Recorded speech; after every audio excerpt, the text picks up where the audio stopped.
I'm Elizabeth Newsom and welcome to my BookTube channel. So today I'm going to be sharing a few of my favorite book quotes with you. When I used to blog, a lot of times what I would do is in the review I'd include two of my favorite quotes. One of which would be descriptive because it was super poetic and beautiful, and the other would be a really deep quote that usually had some sort of moral in it that was related to the book's theme. So with that, here are a few of my favorite book quotes from 5 different books. So, the following quotes are going to be from the book Wintersong. And I'm using my phone because there's no way that I'm going to memorize all of these quotes. Alright, here's the first one, and it's a descriptive quote. Angry words beat against my lips. I swallowed them down, but a few emerged as a choked, incredulous laugh. Ooh, here's another one I like. He was an old friend in myth and legend. He was a stranger in breath and body. Surprise slashed through me, leaving me cold and breathless. Life, he said softly, is more than flesh. Your body is a candle, your soul the flame. The longer I burn the candle, he didn't finish. A candle unused is nothing but wax and wick, I said. I would rather light the flame knowing it will go out than sit forever in darkness. So that was kind of a deep quote, and here are 2 descriptive ones that kind of describe sadness and sorrow really, really well. My voice tripped over the jagged edges of my sorrow. I felt the stinging of phantom sobs run up and down my throat. And here's my last quote from this book. While running the inn had been our family's bread and butter for generations, music had ever and always been our manna. I really like the comparison she draws there between bread and manna, and it's just so creative and descriptive. And the next book I have is A Torch Against the Night. So here's a really descriptive one. My mother hides her anger with practiced cunning, but I see it in her eyes, smoldering at the fringes like the corners of paper blackening, just before they burst into flame. Fools pay attention to words in a fight, he said once. Warriors take advantage of them. We reached the eastern branch of the river Taos, glimmering like the groove of a silver skin beneath the full moon. Failure doesn't define you.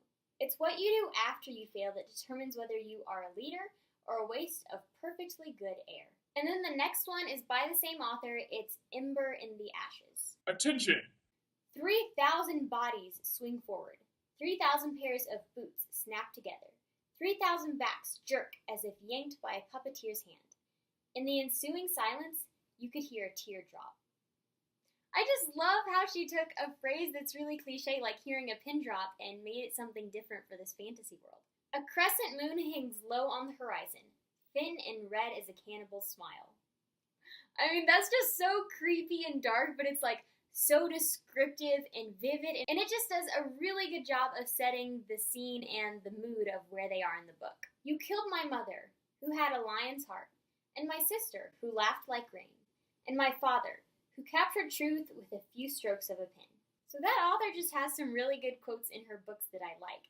And now to move on to one of the saddest books ever, Heartless. The entire chessboard of aristocrats rippled with bows and curtsies. A curtain of heat embraced her, from brow to toes.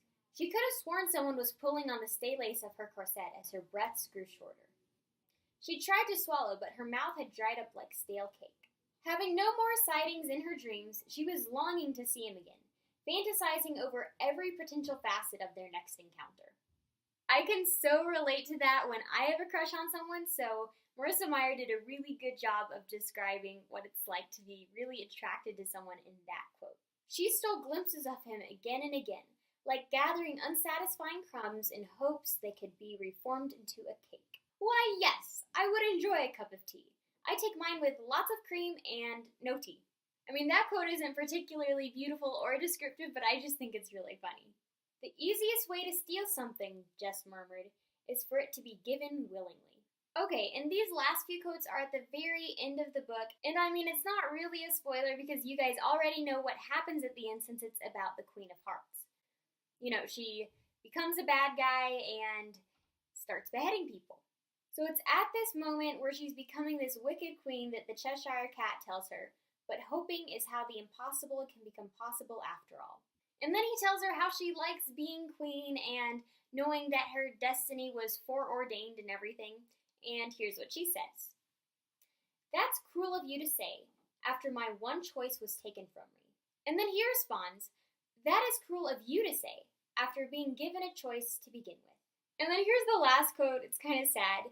He came here meaning to take your heart, but it was clear from the night he brought you to the tea party that he was going to lose his instead.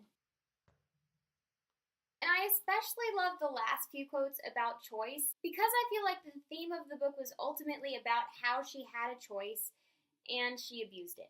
So even though there was this prophecy about how she would become an evil queen and all, ultimately the choice was hers. And then for our last book, I have my favorite classic, which is Jane Eyre. So here's the first quote, and it's really descriptive.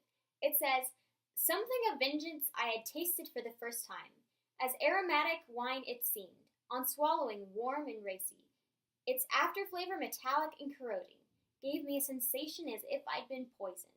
And I can totally relate to this feeling, maybe not of vengeance necessarily, but definitely when I'm holding something against someone and I'm being bitter about it. This is pretty much how it feels. The fury of which she was incapable had been burning in my soul all day, and tears hot and large had continually been scalding my cheek. For the spectacle of her sad resignation gave me an intolerable pain at the heart. And Charlotte Bronte also does a really good job of describing attraction like Marissa Meyer, as you can see in this quote.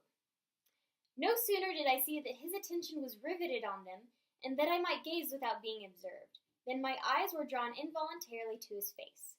I could not keep their lids under control. They would rise, and the irids would fix on him. I looked and had an acute pleasure in looking, a precious yet poignant pleasure, pure gold, with a steely point of agony. A pleasure like what the thirst-perishing man might feel who knows the well to which he has crept is poisoned, yet stoops and drinks divine draughts nevertheless." That description is just... And here's the last quote I have from Jane Eyre. And just so you know, this is Mr. Rochester, the main love interest, speaking. "I could bend her with my finger and thumb, and what good would it do if I bent, if I uptore, if I crushed her? Consider that eye. Consider that resolute, wild, free thing looking out of it, defying me with more than courage, with a stern triumph. Whatever I do with its cage, I cannot get at it. The savage, beautiful creature. If I tear, if I rend the slight prison, my outrage will only let the captive loose.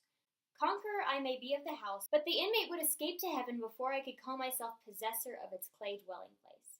And it's you, spirit, with will and energy and virtue and purity that I want, not alone your brittle frame." So one thing I loved about Jane Eyre is really passionate and really principled, but altogether she's not really that pretty. But in the romance, that doesn't really matter, because what Mr. Rochester and Jane are primarily attracted to each other is just kind of not anything physical, but just their soul and spirit, and they love each other for who they are on the inside. Well, there you have some of my favorite quotes from books. If you guys enjoy this video, then please like and subscribe. The buttons are just down there, just tap them or click them depending on what device you're on. And as always, I'd love to hear your thoughts on this video. What quotes of mine did you like, and what are some of your favorite quotes from books? Let me know down below, and I will see you next time.